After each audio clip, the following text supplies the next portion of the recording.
Hello, it's been a while. This is Squirrel coming at you from where I live. I know it's been several weeks probably since last time I made a video. Had some things going on, health problems, physical health problems with my mom, me, my wife, my brothers, just things happening. And things happen.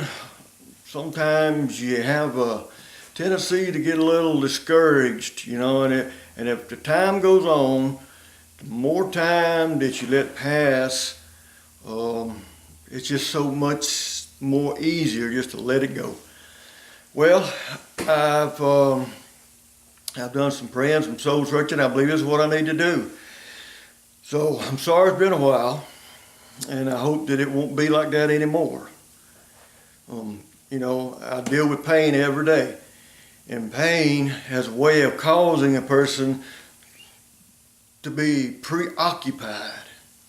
It preoccupies your mind and your thinking and your body. You are all preoccupied when you're hurting and you're in pain. And then when you top that off with being tired and different things and all kind of problems coming our way. But today I want to talk to you not about that, much as I want to talk to you about discouragement. Discouragement. We all get discouraged. You know, even Paul wrote most of the New Testament. Elijah, one of the prophets in the Old Testament, one of the big ones, he got discouraged. And I don't know of any preacher that never gets discouraged. Oh, you know, well, why would a preacher get discouraged? Don't he believe what he's preaching? Yes, he sure does. But that does not give anybody an inoculation or shot of immunity. I'm immune to being discouraged because I got the shot. Because I want to look at something today about Elijah. He was on top of Mount Carmel. God gave him a big victory. Matter of fact, Elijah just had prayed 3.5 years before that it wouldn't rain, and it didn't rain. Now that right there ought to give some encouragement, okay? Not only did it not rain, but God put him in a place about a brook Cherith, and ravens come and fed him. And he drank by the brook, and then he sent him to a widow woman. So then when it was time for it to start raining, well, he called all the prophets of Baal to the top of Mount Carmel. And he put on like a competition, you know.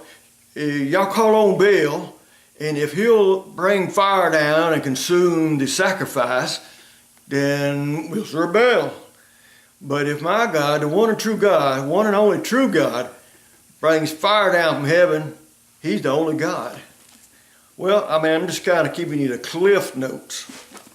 So then, man, everything happened. It says, well, God brought down fire, and not only did it consume the sacrifices, and it consumed the stones, it consumed the water around it that they poured around it, it consumed everything. That's a big show of, you know, who God really is. And so then after this, it said Elijah told Jezebel, now Ahab told Jezebel that all that Elijah had done, how he had killed all the prophets with the sword.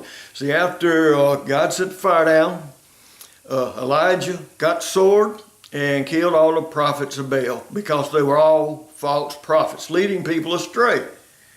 And then Jezebel sent a messenger to Elijah saying, so may the God do to me and even more, if I do not make your life as the life of one of them by tomorrow about this time. In other words, I am going to kill you, Elijah.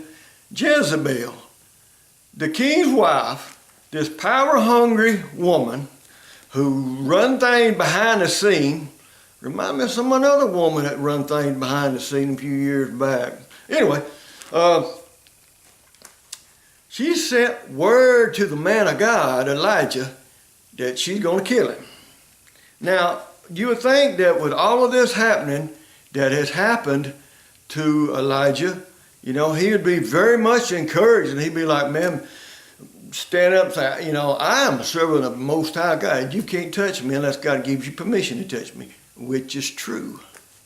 But it says in verse 3 of, I'm in 1 Kings chapter 19, and now I'm in verse 3. It says, and he was afraid and rose and ran for his life and came to Bathsheba, which belonged to Judah, and left his servant there. But he himself went a day's journey into the wilderness and came and sat under a juniper tree, and he requested for himself that he might die. And he said, it is enough now, O Lord, take my life, for I am not better than my fathers. He lay down and slept under a juniper tree, and behold, there was an angel touching him, and he said to him, arise, eat. Then he looked, and behold, there was at his head a bread of cake baked on hot stones and a jar of water. So he ate and drank and lay down again. Now, one thing that can make you discouraged is when you're tired. And not only can you be physically tired, but you can be spiritually tired. You can be emotionally tired.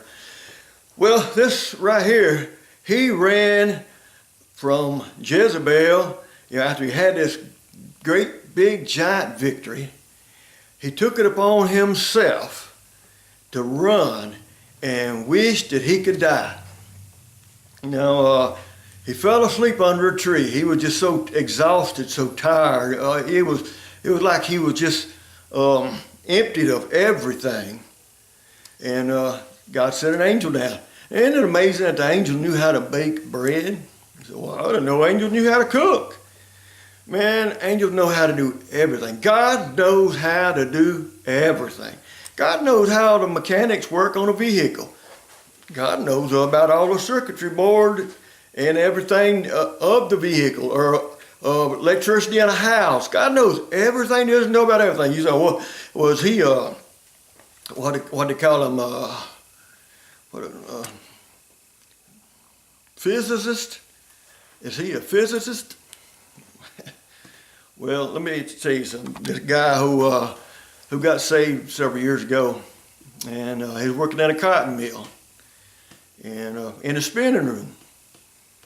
And God had called him to preach, and man, this guy, you could see a change in his life, and you know, he loved people, and he loved the Lord, and he tried to tell folks what God had done for him. Well, he worked in a spinning room in a cotton mill, and I may be talking to someone who knows what that's like. The temperature and the humidity has to be just right for those fibers to run through those spinning frames, whether it's cotton, whether it's rayon, whether it's knit, mixed blend, or whatever it is. If not, it will not run. It'll just wrap around the rollers. Well, during that time, the air condition messed up at the cotton mill where this guy was working. And it was lapping up, and him and his spinners, they were just cutting laps. And finally he come down and he prayed. He come down to it in his heart and he prayed. He said, Lord, I know that you didn't make these frames, but you made everything these frames are made out of. You may not have made some of these man-made fibers, but these man-made fibers are made out of stuff that you made. There's nothing here on the face of this earth that is not made from something that God has made. And I said, well, he didn't make styrofoam. No, but I guarantee you, man couldn't have made it unless God had made something to make it out of. Well, that's what the man prayed. He said, and you know, we tired, we cut out. Show these people your power. And man, things calmed down on his side. He was able to take a break, and supervisor come in there and looked at him and said, who's out here working with you? They knew what was going on. They could not refute what was going on.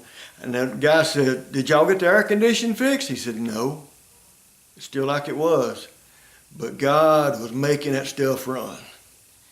Man, God knows everything there is to know about your life and about my life, about what makes us tired, what pumps us up, what gets us discouraged, what gets us encouraged. So here was Elijah. He was discouraged because that woman said he was going to kill him. So he ran off, and God didn't try to send down somebody to preach a sermon to him. He sent an angel down, cooked him some bread. You know, Elijah's got to be hungry. He's tired and he's hungry. Cooked him some bread, gave him some water to drink, and he woke him up. He ate and let him go back to sleep. Now it says in verse 7 of 1 Kings 19 says, the angel of the Lord came again a second time and touched him and said, arise, eat, because the journey is too great for you. Oh, he knew where Elijah was running off to.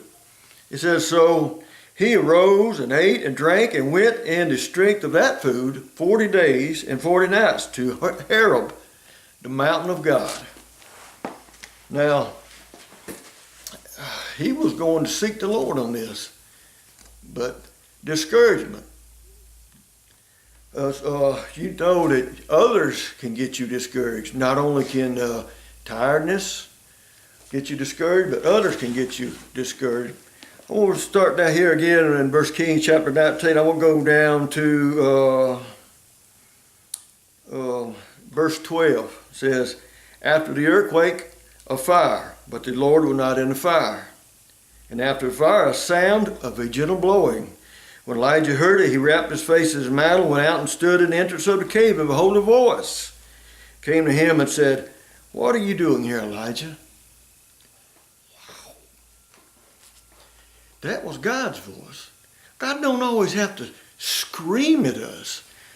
I've never heard God scream at me, but I sure have heard him talk to me in my language, even in my slang.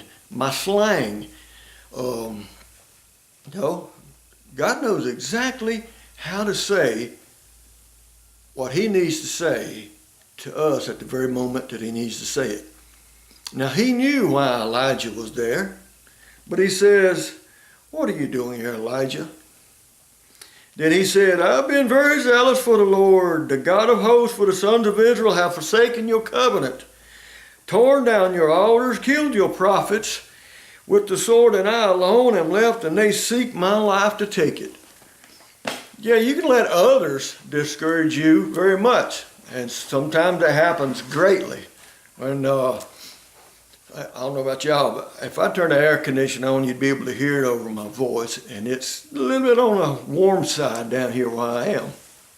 But he let others influence his hope or his belief or his encouragement in God, and turned it completely around to discouragement. He went by what he saw instead of what, God, this is what's going on. He could have prayed before he ever left Mount Carmel. He'd already had, and God had shown him, I'm here with you, Elijah. Fire came down. But once God will give you a victory. God can give you many victories. After you get a victory, don't act like the devil is going to be barred from coming near you, or he's going to be stopped from messing with you. He's going to come at you, and he's going to try to make you doubt what you've heard, what you've seen, what you know deep down inside your heart. The devil brings discouragement. If there's no other way for him to get you conquered, it's by discouraging you. And it says, not only can others help get you discouraged, but your circumstances, situations, whether it's physical or whether it's spiritual, can get you discouraged. When you look at the things around you and you say, well, man, my bills are piling up and my income is going down, I don't know, Lord, what we're going to do. Well, you're at the right place. God knows exactly what to do. Been in a place before I never had 2 pennies to rub together. Didn't have any food in the refrigerator, nothing in the cabinets. But God knew where me and my wife were, and God